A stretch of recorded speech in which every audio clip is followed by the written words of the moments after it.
চিরঞ্জিত কুমার সিংহ, আমি বজরং দল মধ্যকাছাড় জেলার সহসংযোজক। আমরা 1 ঘন্টা আগে ইনফরমেশন পাই যে দৌলত থেকে একটা ডিআই গাড়ি পুরা গরুর মাংস ভর্তি একটা রাস্তা দিকে, আর তারপরে আমরা পাবলিকে আমরা লোকে যোগাযোগ করছে।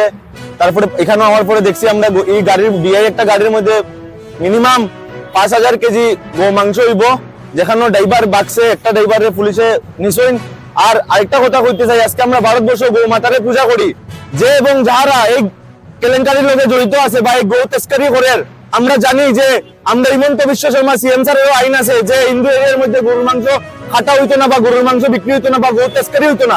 আজকে আমরা দেখতে পাই কেন 500 কেজি গরুর মাংস ওপেনলি দিন দুপুর বেলা যে ওপেন রাস্তা দিকে নিয়ে যার, এই সব চক্রান্তর পিছে কে এবং কারা আছে অতি সত্বর যাতে তারা অ্যারেস্ট হয়, এবং তারা যদি অ্যারেস্ট হয় তারপরে তারা যেন দৃষ্টান্তমূলক শাস্তি দেওয়া হয়, এবং ইউপির মধ্যে যে আইনটা প্রয়োগ করা হয়েছে যে গৌ তস্করি যারা করবে তারা এনকাউন্টার করা, এটাও আমরা বজরং দল থেকে দাবি যে এই যে যারা বা যারা এটার সঙ্গে জড়িত আছে তারা এনকাউন্টার করা হোক। জয় শ্রীরাম।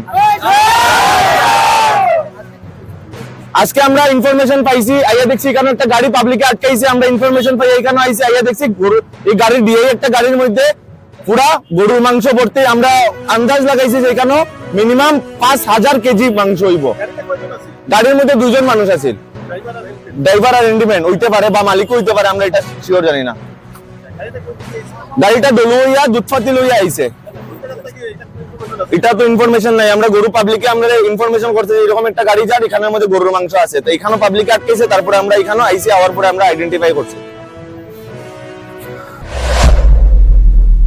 মধ্যকাছাড় জেলা সংযোগের দায়িত্ব আছে। আজকে আমরা মোটামুটি প্রায় ঘন্টাখানিক আগে আমাদের কাছে একটা ইনফরমেশন আইছিল গোপন সূত্রে যে একটা মাংসে ভরা একটা ডিআই গাড়ি ডলু থেকে শিলচরের উদ্দেশ্যে রওনা হয়েছে।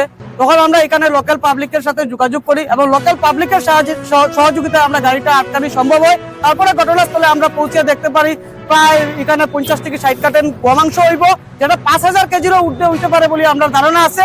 এবং আমরা এটা কইতে চাই, আজকের দিনে আজকে হেমন্ত বিশ্ব শর্মা 2021 এর আগস্টে একটা বিল প্রেরণ করছিল, যেখানে মন্দিরের 5 কিলোমিটারের ভিতরে গোহত্যা করা যেত না।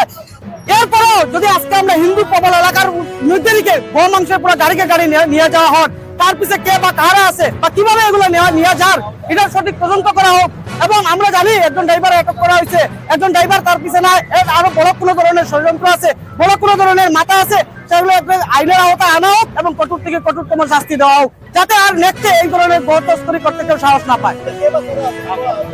সেটা আমরা বলতে পারবো না। পুলিশ প্রশাসন এখানে এসেছেন, ওনারা রেস্কিউ করেছেন গাড়িটিকে এবং ড্রাইভারও রেস্কিউ করেছেন। তদন্তে আসল যে মানুষ আছে সে বেরিয়ে আসবে। আজকে আমার সঙ্গে আমার জেলা টিমের সবাই সঙ্গে আছে এবং সঙ্গে রয়েছে চিরঞ্জিত কুমার সিংহ, বজরং দল সহসংযোজক এবং অনেকেই আছেন সংগঠনের কার্যকর্তারা, তারা সবাই মিলে এবং লোকাল পাবলিক মিলে আজকের এই অভিযানটা হয়েছে।